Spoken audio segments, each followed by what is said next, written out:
সরাসরি রাহুল ভাইকে প্রশ্ন হচ্ছে, সুন্নতি বিবাহ ও প্রচলিত বিবাহ সম্পর্কে কিছু বলুন। সুন্নতি বিবাহ ও সুন্নতি বিবাহ কিছু বলুন। সুন্নতি বিবাহ এবং প্রচলিত বিবাহ সম্পর্কে কিছু বলুন। আসলে আমাদের সমাজে বিবাহ নিয়ে সবচেয়ে বেশি নোংরামি আছে। কোনটা মুসলমানের বিবাহ আর কোনটা হিন্দু খ্রিস্টানদের বিবাহ এটা বোঝা যায় না। আল্লাহর নবী জীবদ্দশাতে একটা বিয়ে তিনি পড়িয়েছিলেন, দেখবেন সহিহ বুখারী খোলেন, কিতাবুস সুনান, ইবনে মাজাহ কিতাবুন নিকাহ, হাদিস নাম্বার 2612। আল্লাহ নবীর কাছে একজন মেয়ে এসে বলছে, ইয়া রাসূলুল্লাহ, আমি আপনার কাছে আমি নিজেকে সঁপে দিলাম, মানে আমি আপনাকে বিয়ে করতে চাচ্ছি। আল্লাহ নবী মাথাটাকে নিচু করে বসে থাকলেন, একটু মাথাটাকে তুলেছেন, তো মেয়েটা বুঝতে পারছেন আল্লাহ নবী তাকে বিয়ে করতে চাচ্ছেন না। মেয়েটা চলে যাবেন, এই মুহূর্তে অবস্থায় সাহাবী বলছে, ইয়া রাসূলুল্লাহ, ওই মেয়েটার সঙ্গে যদি আমার বিয়ে দিয়ে দিতেন। আল্লাহ নবী তখন বলছেন, আচ্ছা কি আছে তোমার কাছে?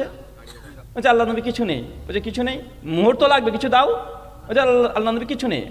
বলছে যাও বাড়িতে যাও, দেখো কোনো লোহার যদি কোনো আংটিও পাও তবুও নিয়ে এসো। আল্লাহ রাসূল, না না নেই, কিছু নেই। তো কি আছে? আল্লাহ নবী একটা লুঙ্গি আছে।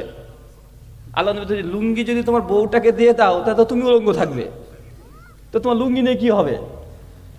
আল্লাহ নবী তখন বলছি, না তোমার বিয়ে হবে না। সাহাবী আমার মন ক্ষুণ্ণ হয়ে চলে যাচ্ছে। এমতো অবস্থা আল্লাহ রাসূল আবার ডাকছেন, তা এদিকে আসো, শোনো। আসার পর আল্লাহ নবী বলছেন, কোরআনের আয়াত জানো? জি আল্লাহ রাসূল জানি। কোরআনের কোন কোন সূরা জানো? আল্লাহ নবী, ওই সূরা জানি। আচ্ছা ঠিক আছে, দাও, এই মেয়েটির সঙ্গে তোমার বিয়ে দিয়ে দিলাম এই কোরআনের আয়াতের মোহরানা দিয়ে। কথা কি আমার বুঝতে পারছেন? নবীর জামানায় নবী নিজে ঘটকতালি করে বিয়ে দিচ্ছে। বিয়ে দেওয়ার জন্য টোটালে 4টে শর্ত। কয়টা? 4টে। এক, মেয়েকে রাজি থাকতে হবে। কি বললাম? মেয়েকে জোর জবরদস্তি করে বাপ যদি বিয়ে দেয় এটা জুলুম করা হবে। ওই মেয়ে যদি চায় তাহলে পরবর্তী সময়তে সমাজকে ডেকে বিয়ে থেকে বিচ্ছিন্ন নিতে পারে। 2, মেয়ের বাপ তথা ওয়ালি কে রাজি থাকতে হবে। আল্লাহ নবী বলছেন, লা নিকাহ ইল্লা বি ওয়ালি, ওই বিয়েটা বৈধ নয় যে বিয়েতে মেয়ের ওয়ালি গার্জিয়ান রাজি নেই। মেয়ের গার্জিয়ান বলতে কে? বাপ না থাকলে বড় ভাই, নাহলে চাচা, এই কোয়ালিটির। মেয়েরা মেয়েদের ওয়ালি হয় না। মানে খালা যদি বলে যে আমি তোর বিয়ে দিচ্ছি, 100 কোটি যদি খালা আসে তবু বিয়ে হবে না। কত কি বুঝতে পারছেন? কারণ মেয়ের ওয়ালি কখনো মেয়েরা হয় না। মেয়ের ওয়ালি মেয়ের বাপ যদি জীবিত থাকে, বাপ যদি না থাকে চাচা, বড় ভাই, দাদু, নানা, এই কোয়ালিটির লোক। কত কি বুঝতে পারছেন? তো 1, মেয়েকে রাজি থাকতে হবে। 2, মেয়ের অলিকে রাজি থাকতে হবে। 3, পাত্রকে রাজি হতে হবে। পাত্র মানে ছেলের বাপ মা রাজি থাকার জরুরত নেই, পাত্র নিজেই নিজের অলি। কথা বুঝতে পারলেন? এইখানে 3 নম্বর হয়ে গেল। 4 নম্বর, গ্রহণযোগ্য বিশুদ্ধ ইমানদার মুমিন দেখে 2 জন সাক্ষী লাগবে। কি লাগবে? কথা বলেন। 2 জন সাক্ষী লাগবে। এই হচ্ছে বিয়ের জন্য 4টা ব্যক্তি লাগে। কয়টা লাগে? কথা বলেন। 4টে ব্যক্তি লাগে। বিয়ের দিনে মেয়ের বাপ যদি বিয়ে পড়াতে পারে, গিয়ে মেয়ের কাছে বিয়ে পড়ে নিয়ে চলে আসবে যে মা, অমুক গ্রাম থেকে অমুক ছেলে এসেছে, অমুকের বেটা 5,000 টাকা দেন মরে তোমাকে বিয়ের পাইগাম দিয়েছে, প্রস্তাব দিয়েছে, তুমি কি রাজি? মেয়ের বাপের যদি বলার যদি ক্ষমতা থাকে বা বলতে পারে, মেয়ের কাছে যাবে। মেয়ে যদি বলে জি আলহামদুলিল্লাহ কবুল, তো মেয়ের বিয়ে হয়ে গেল। কথা কি আমার বুঝতে পারছেন? এটা সর্বোচ্চ 3 বার বলতে পারে। আল্লাহ নবী কোনো কর্ম যেটা গুরুত্বপূর্ণ 3 বার করতেন, 3 বার বলতেন। তাই মেয়েকে 3 বার বাপই পড়াতে পারে। বাপ এসে ইমাম সাহেব হুজুরকে বলে, হুজুর আমার মেয়ে সে রাজি হয়ে গেছে, এই কথা বলে সঙ্গে সঙ্গে ছেলেকে তখন বিয়ে পড়াতে শুরু করবে ওই বলেই। কথা বুঝতে পারছেন? যে অমুকের মেয়ে এত টাকা দেন মরে তোমাকে কবুল করেছে, তুমি কি রাজি? ছেলে যদি বলে জি হ্যাঁ আমি রাজি, আলহামদুলিল্লাহ, বিয়ে হয়ে গেল। এখানে সৈফি দেওয়া আছে না সমাজে? আছে। সৈফি দেওয়া, গেট ঘেরা, শালি এসে মালা পরাবে, গেট ঘেরাবে, সবগুলো নোংরামি, ভণ্ডামি। একটা ইসলাম নয়, সব হিন্দুদের থেকে এসেছে। কোথা থেকে? কথা বলেন। গেট ঘিরতে হবে, শালির একদম মেয়েরা লাইন দিয়ে দাঁড়িয়ে থাকবে, বরপক্ষ আসবে, 10,000 1 টাকা না দিলে গেট খুলবো না, থাপড়ানোর দরকার সবগুলোকে। তুমি হিন্দুর বাচ্চা নাকি? এগুলো মুসলমানদের এটা কাজ না, এ অনৈতিক কাজ। কথা কি আমার বুঝতে পারছেন? বিয়ে হচ্ছে ইবাদত। কি বললাম? ওই যে হাদিস বলেছে, নিকাউ সুন্নাতি ফামান রাগিবা সুন্নাতি ফালাইসা মিন্নি। বিয়ে হচ্ছে নবীর সুন্নাত। সুন্নাত তরিকা যদি বিয়ে করতে না পারো, এ ভণ্ডামি করতে কে বলছে তোমাকে? রেজিস্ট্রি করে বিয়ে করো গা, কাফের মুশরিকের মতো। মাথাতে টুপি দিয়ে তুমি এই নোংরামি করবে বিয়ের দিনে, এগুলো জায়েজ নয়। 2, হলুদ মাখা আর এক ভণ্ডামি। আছে না নাই? কথা বলেন। বিয়ের দিন সকালবেলাতে একদম ছেলে পক্ষ বসে আছে আর পাড়ার যত ভাবি আছে এসে থেকে হলুদ মাখাচ্ছে। আছে না নাই সমাজে, কথা বলেন? এই নোংরামিগুলো ইসলামে নেই ভাই। একজন ভাবিকে আল্লাহ নবী বলছে ভাবি আর দেবরের সম্পর্ক মৃত্যু। কি কথা বলেন? মৃত্যু। আর ভাবি এসে ডলে ডলে হলুদ ঘষছে, কোথায় কোথায় যে ঘষে, সারা বছর একা একা গোসল করলে আর বিয়ের দিনে নাকি গোসল করতে পারে না। মানে এত বড় লুচ্চামি, ভাবিগুলো লুচ্চামি করে, দেওয়ার গুলোও করে, আছে না নাই, কথা বলেন? আর একটা কথা মনে রাখবেন, এই হলুদ প্রথা যদি হলুদ মাখতে চায়, মেয়েরা মেয়েদেরকে মাখাবে। কারা? কথা বলেন। মেয়েরা মেয়েদেরকে মাখাবে। 2, মেয়েদেরকে যদি মেয়েরাই মাখায়, মেয়ের গোপন অঙ্গে অন্য কোনো মেয়ে হাত দিতে পারবে না। কি বললাম? আল্লাহ নবী সুনান আবু দাউদের হাদিস, নবী বলছেন 2জন ভাই অথবা বোনও যদি বয়স হয়ে যায়, গোপদারি মুজ উঠে যায়, মেয়েদের যদি মেয়ে মেয়ে ভাব হয়ে যায়, এক চাদর নিচে আল্লাহ নবী ঘুমাতে নিষেধ করেছে। কি কথা বলেন? এক চাদর নিচে ঘুমানো নিষেধ। সেখানে অন্য মেয়ের আপনি গায়ে টাচ করে মেয়ে হলেও পারবেন না। কথা কি আমার বুঝতে পারছেন? এটা লজ্জার স্থান, হাত দেওয়া যাবে না। শুক্রিয়া। এই বিষয়ে ডিটেল জানার জন্য আমার একটা আলোচনা আছে, ইউটিউবে যাবেন, লিখবেন বিবাহ ও তালাক। এরপরে 1.5 ঘন্টা একটা আলোচনা আছে, ডিটেল আলোচনা করা হয়েছে সুন্নাতের তরিকায় বিবাহ কিভাবে হয়। শুক্রিয়া। জাযাকাল্লাহ। দ্বিতীয় প্রশ্ন হচ্ছে, মুসলিম, আবু দাউদ, বুখারী, নাসাই, তিরমিজি, এই যে হাদিসের গ্রন্থগুলো আছে, এগুলো কি বাংলাতে অনুবাদ করা যাবে? বুখারী, মুসলিম, আবু দাউদ, তিরমিজি, ইবনে মাজাহ, নাসাই যে বাংলা হাদিসগুলো আছে, এগুলো কি পড়া যাবে? ভাই এগুলো কেউ মানে করেনি, অনুবাদগুলো করেছে হানাফি ভাইরা। কারা করেছে কথা বলেন? বাংলাতে প্রথম বাংলা ভাষাতে বুখারীকে অনুবাদ করে বাংলাদেশি আল্লামা আজিজুল হক কাশেমি, তিনি হানাফি দেওবন্দি বিদ্বান, তিনি প্রথম করেছেন। সেই মুসলিমের অনুবাদ হানাফিরা করেছে, আবু দাউদ হানাফিরা করেছে, তিরমিজি হানাফিরা করেছে, ইবনে মাজাহ, নাসাই, মুসনাদ আহমদের বাংলা হানাফিরাই করেছে। তো ভাই যারা বলছে পড়া যাবে না, এগুলো এক ধরনের শয়তানি। কারণ যারা বলছে পড়া যাবে না, তারা দেখেন, তারা কোরআনকে কানজুল ইমান, আহমদ রেজা খান বেরলভি, তার কোরআন ছিল উর্দুতে, তিনি কেন উর্দুতে করলো? আর উর্দু থেকে তিনি কেনই বা বাংলা করলো? ভাই বাংলাতে করেছে কি করেনি, কথা বলেন? আমাদের পশ্চিম বাংলার মুর্শিদাবাদ আমার জেলার বাড়ি, আমার বাড়ি থেকে 25-30 কিলোমিটার দূরে হবে গোলাম সামদানি রেজবি, বেরলভি জামাতের, তাকে বলা হয় মুফতি আজম। তিনি মুসনাদে ইমামে আজম আবি হানিফা হাদিসের একটা কিতাবকে অনুবাদ করেছে। যদি বাংলা অনুবাদ পড়া নাই যায়, তিনি কেন হাদিসের কিতাবগুলোকে বাংলাতে অনুবাদ করছে, কথা বলেন? মানে নিজের পক্ষে যেগুলো যাবে সেগুলো বাংলা চলবে, নিজের বিরুদ্ধে গেলে বাংলাও চলবে না। এই নীতি তো ভালো নয়। শুকরিয়া।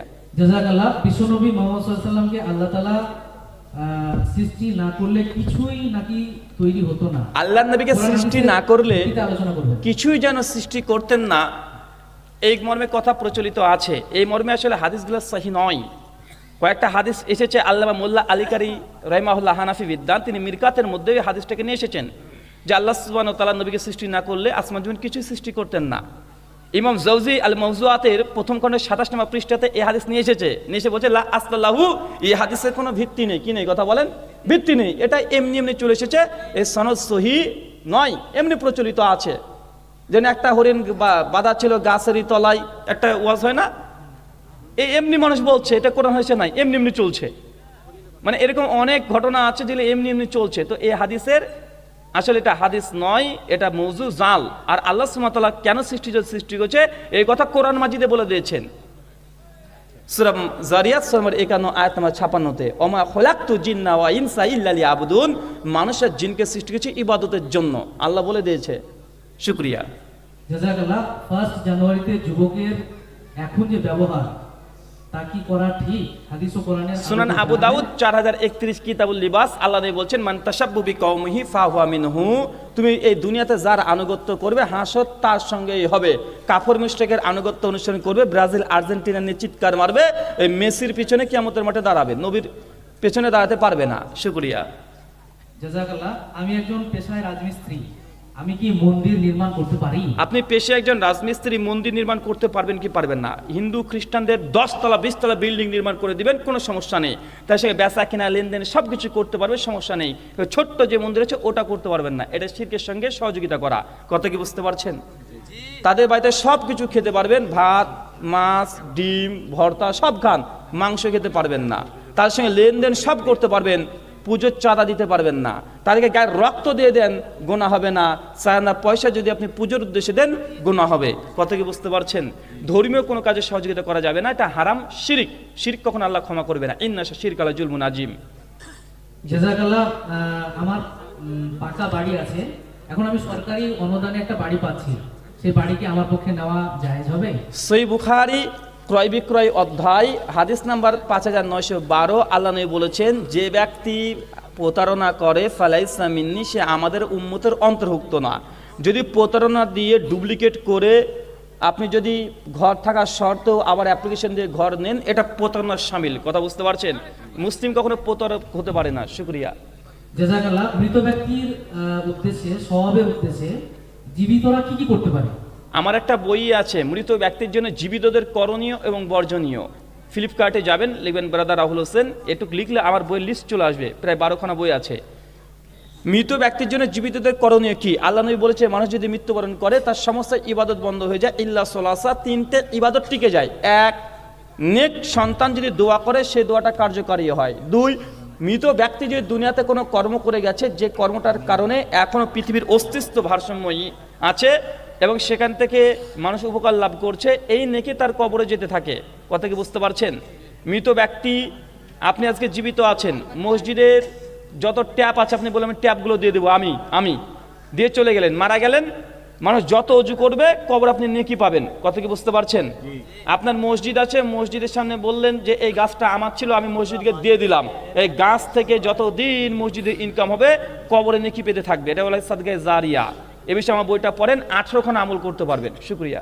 জাযাকাল্লাহ খায়রাল জাযা। মৃত ব্যক্তিকে কি দোয়া বলে মাটি দিতে হয়? মৃত ব্যক্তিকে কি বলে দোয়া দিয়ে মাটি দিতে হয়? আমাদের সমাজে মিনা খলাকনাকুম এই দোয়াটা প্রচলিত আছে, তবে কোরআন এবং হাদিসে স্পষ্ট কোনো বর্ণনা নেই যে আল্লাহ নবী এই দোয়া দিয়ে মৃত মানুষকে কবর যখন দিয়েছে মাটি দিয়েছে, এরকম প্রমাণ নেই। শুধু এতটুকু পাওয়া যায়, বিসমিল্লাহ বলে দিতে হয়। কথা কি বুঝতে পারছেন? বিসমিল্লাহ বলে দিতে হয়। আমার একটা বই আছে আহলে হাদিস হানাফি মাযহাব ইখতিলাফ নিরাসান, মাসালা নাম্বার 34 ডিটেল আলোচনা করেছি, আমার ইউটিউবে একটা আলোচনা আছে, দেখে নিতে পারেন। শুকরিয়া। পুরুষ ও মহিলাদের সালাতে কোনো পার্থক্য আছে? নারী এবং পুরুষের সালাতের মধ্যে, নামাজের মধ্যে কোনো পার্থক্য আছে কি? মেয়ে এবং ছেলের অজুর মধ্যে কোনো পার্থক্য আছে? অজুর মধ্যে যদি পার্থক্য না থাকে, সালাতের মধ্যে পার্থক্য থাকে কিভাবে? আল্লাহ নবী বলছেন সহিহ বুখারী 631 নম্বর হাদিস, সল্লু কামারা রাআইতুমুন্নি উসাল্লি, নামাজ আদায় করো ওইভাবে যেভাবে আমাকে দেখছো। নবী নারী আর পুরুষের নামাজে কোনো পার্থক্য দেয় নাই। শুকরিয়া। কবরে কি খেজুরের ডাল পোতা যাবে? কবরে কি খেজুরের ডাল পোতা যাবে? কবরে খেজুরের ডাল পোতা একটা হাদিস আছে। আল্লাহ নবী রাস্তা দিয়ে যাচ্ছেন, একটা কবরের আযাব হচ্ছে, সহিহ মুসলিম কিতাবুল জানাইজ 1419 নম্বর হাদিস।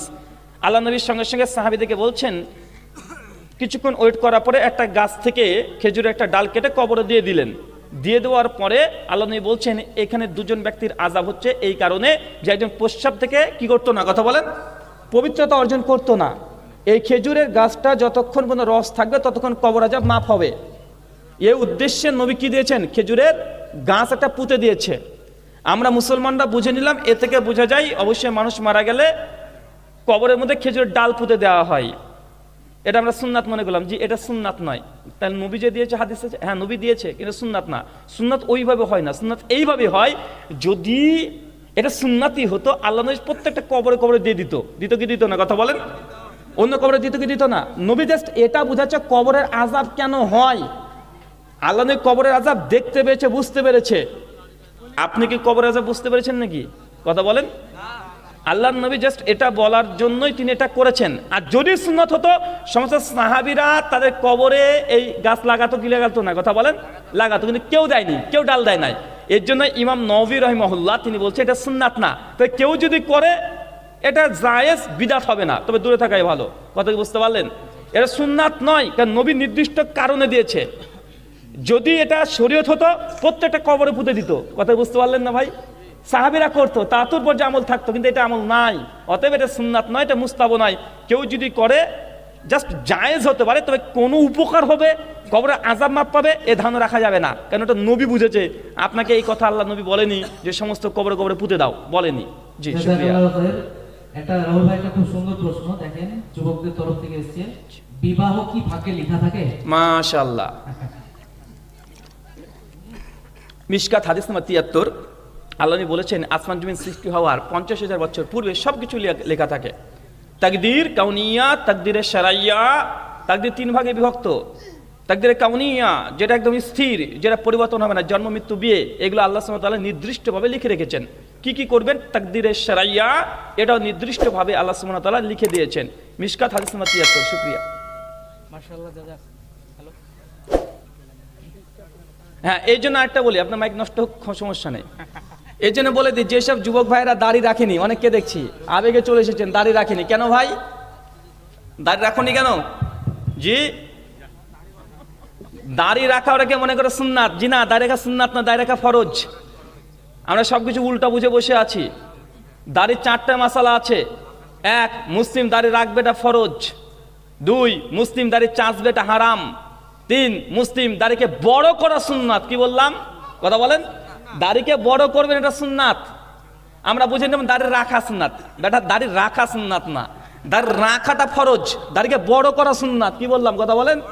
দাড়িকে 1 মুষ্টির পর্যন্ত রাখবেন কি রাখবেন না, কাটতে পারবেন কি পারবেন না, এই মাসালা নিয়ে মতনৈক্য আছে।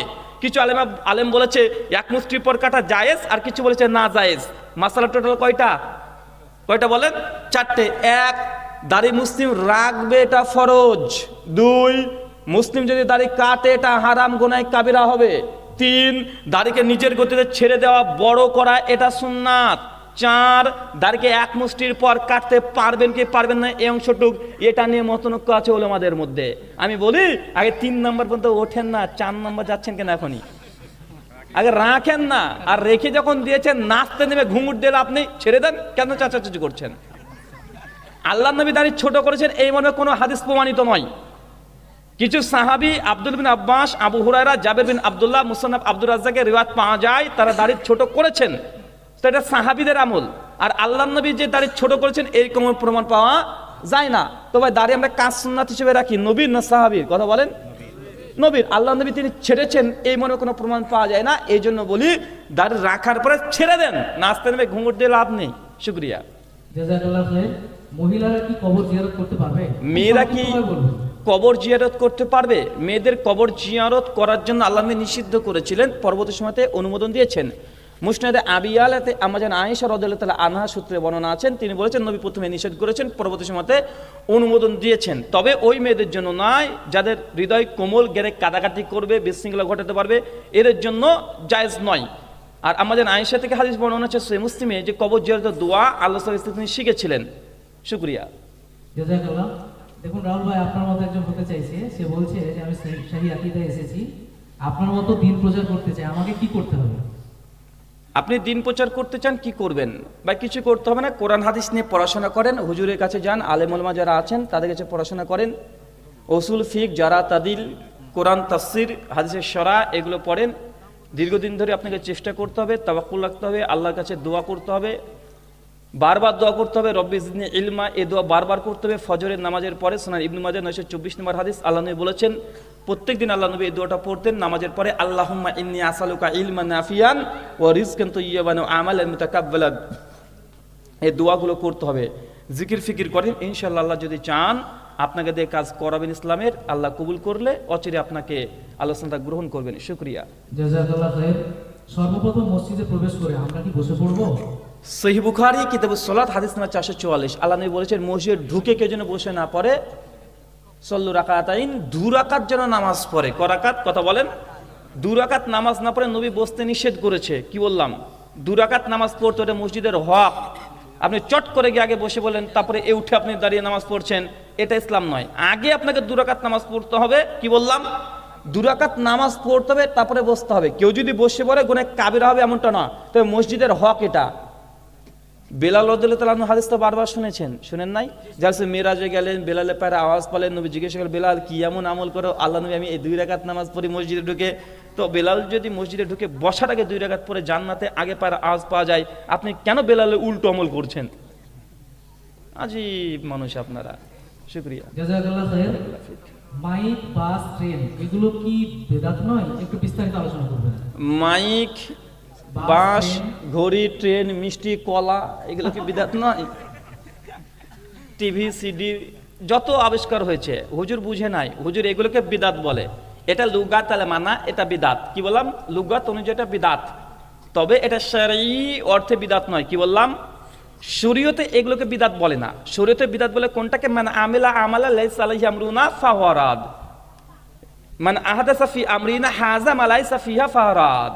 কোন ব্যক্তি এমন কোন আমল করলো, কি করলো? কথা বলেন। আমল। ঘড়ি পরা কি আমল? কথা বলেন। কেউ কি বলে যে আমার মতো যদি ডিজিটাল এই ঘড়ি পড়েন, যদি এক ওয়াক্ত নামাজ পড়েন, তাহলে একটা হজের সমান বেশি নেকি পাবেন?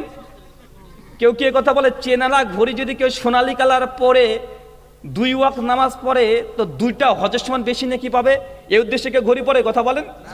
কেউ কি বলে এই চশমা যদি কেউ পরে যদি নামাজ পড়ে, 2 রাকাত নামাজ পড়ে 10 ওয়াক্তের বেশি নেকি পাবে? কথা বলেন। কেউ কি বলে যে বাঁশে যদি চাপি তাহলে 50 নেকি, টুকটুকিতে গেলে 10 নেকি? জি জি জি জি, কে বলে? তো যেটা নেকির সঙ্গে সম্পৃক্ত নয়, যেটা আমলের সঙ্গে সম্পৃক্ত নয়, সেটা বিদাত নয়। কি বললাম? যেটা নেকির সঙ্গে সম্পৃক্ত নয়, যেটা আমলের সঙ্গে সম্পৃক্ত নয়, এটা বিদাত নয়। কিন্তু বেটা আপনি যে মিলাদ করছেন, এটা নেকি আছে না নাই? জি, এটা বিদাত হবে। এটা নবী করেনি, এটা সাহাবী করেনি, তাবেঈনরা করেনি। বাপ মারা গেছে 40 খানা দিচ্ছেন, এটা বিদাত হবে। কেন? নবী করেনি, সাহাবীরা করেনি, তাবেঈন করেনি, কিন্তু আপনি নেকি মনে করে, আমল মনে করে করছেন। কত কি বুঝতে পারছেন? শুকরিয়া, জাযাকাল্লাহ খায়রান, বারাকাল্লাহ ফিক। ইমামের পেছনে সালাত আদায় করলে সূরা ফাতিহা কি পড়তে হবে? ইমামের পেছনে জোরে কি আমন বলতে হবে? আমিন আমিন জোরে কি পড়তে হবে? এটা একটু বিস্তারিত আলোচনা করবেন ভাই। এই বিষয়ে আলোচনা করতে হলে সারা রাত কেটে যাবে। আমার ট্রেন আছে জঙ্গিপুর থেকে 1:05। আমি তো ট্রেনের অপেক্ষায় এখন মিস করছি খুব।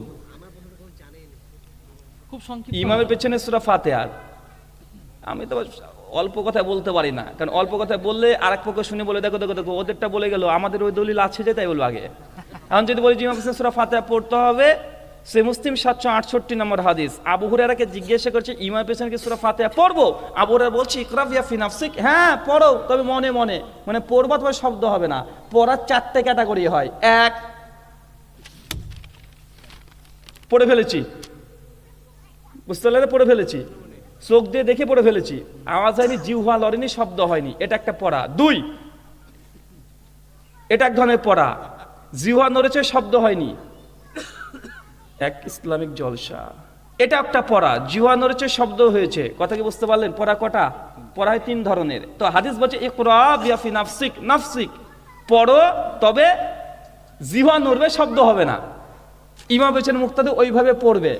এটা হচ্ছে আমাদের দলিল, সহিহ মুসলিম 768 নম্বর হাদিস। ইমাম বুখারী জুজুল কিরাত ফি সলাত, এটা বই রচনা করেছে ইমাম বুখারী সেই সময়তে 194 হিজরিতে।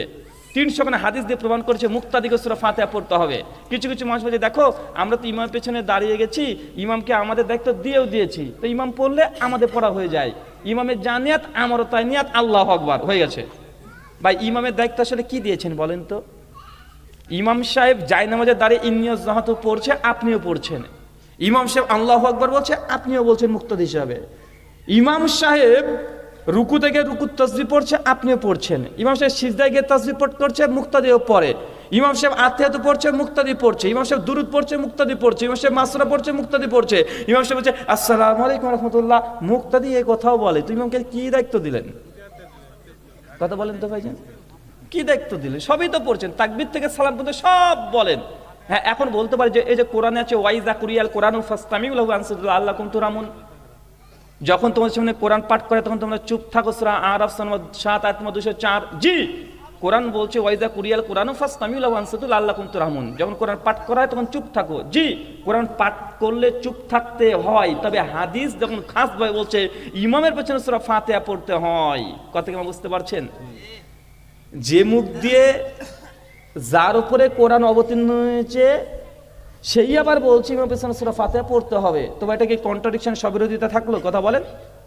কোরআনকে আপনি বুঝবেন বেশি, না আমরা বুঝবো বেশি, না নবী বেশি বুঝেছেন, না সাহাবীরা বেশি বুঝেছেন? সাহাবীরা অবশ্যই বেশি বুঝবেন, স্বাভাবিক।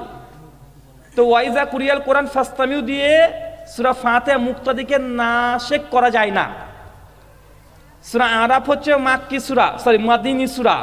কি সূরা? কথা বলেন। সূরা আরাফ মক্কাতে অবতীর্ণ হয়েছে, আর সূরা ফাতিহা পড়ার নির্দেশ এসেছে মদিনাতে। এই বিষয়ে আলোচনা করতে অনেক লম্বা সময় ভাইজান, আমার আলোচনা আছে, ইউটিউব থেকে দেখে নেবেন। ইমাম পেছনে মুক্তাদি সূরা ফাতিহার বিধান প্রায় 2 ঘন্টার আলোচনা আছে, ওখানে শুনে নিতে পারেন। শুকরিয়া, জাযাকাল্লাহ খায়রান, বারাকাল্লাহ ফিক।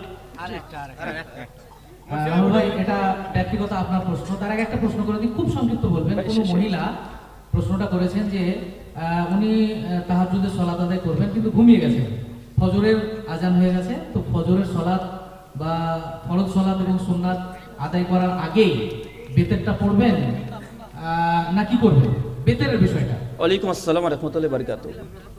কেউ যদি ফজরের নিয়াত বা বিয়েতে তাহাজ্জুদের নিয়াত করে যদি ঘুমিয়ে যায়, আর ঘুম যদি ভাঙে ঠিক ফজরের আজানে যদি ভাঙে, তাহলে সে 2 রাকাত তাহাজ্জুদ পড়ে নেবে। কথা বুঝতে পারছেন?